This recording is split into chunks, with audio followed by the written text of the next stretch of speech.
garbage to tear America apart. Well, I happen to be woke, or at least as woke as my hat will allow me to be.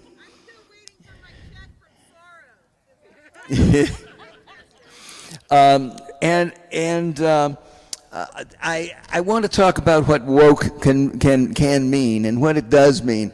When I was in elementary school, I went to school in Newark, Delaware, and attended legally segregated all-white school.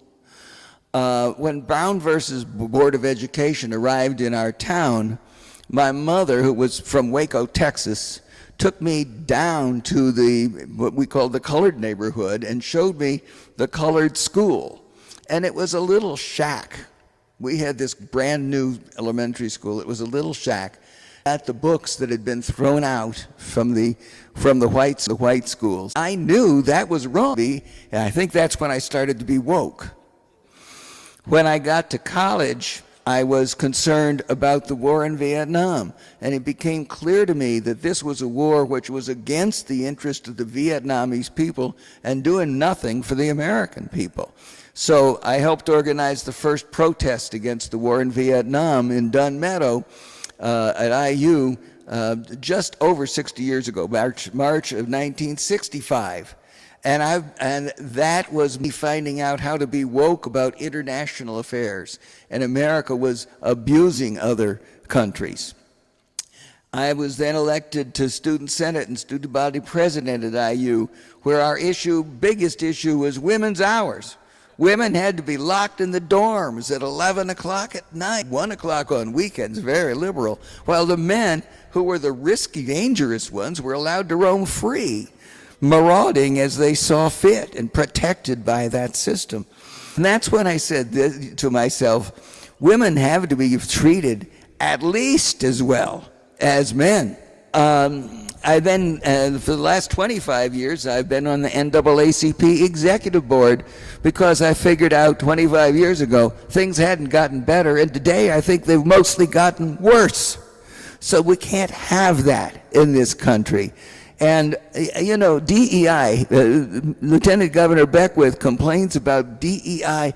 What's he against? Diversity? He wants us just to be white folks, you know? Equity? No. Inequity. I want everything, you get nothing.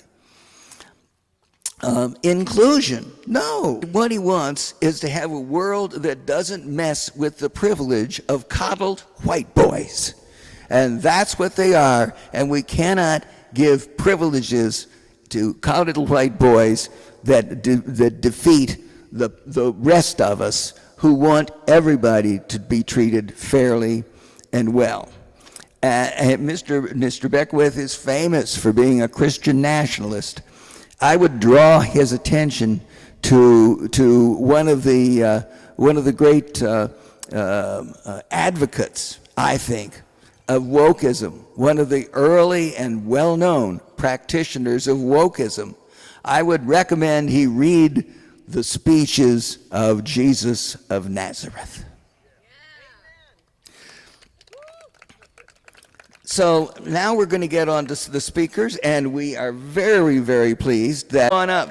Shelley is a member of the Indiana Senate, and she has now our Senate Minority Leader. Thank you, Shelley.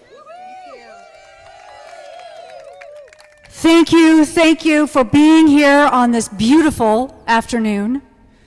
My friends, my righteous, truth-telling, justice-loving friends. We are gathered here today, not out of hate.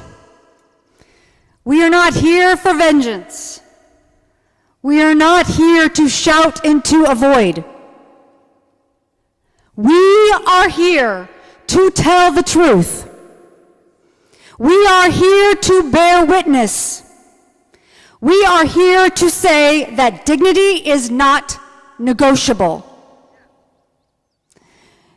Because when Lieutenant Governor Micah Beckwith stood in front of the camera and called the 3/5 compromise a great move, a clause that counted things as 3/5 a person.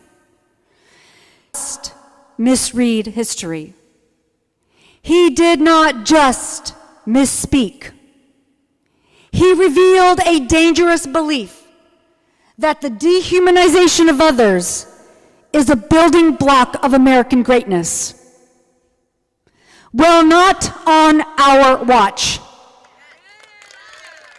Not in Monroe County, and not anywhere in the state of Indiana. Let me tell you something that rings from the pews to the pavement. We are more than 3/5. We are whole. We are worthy. We are beloved. And we refuse to go backwards. The 3/5 compromise was not a compromise.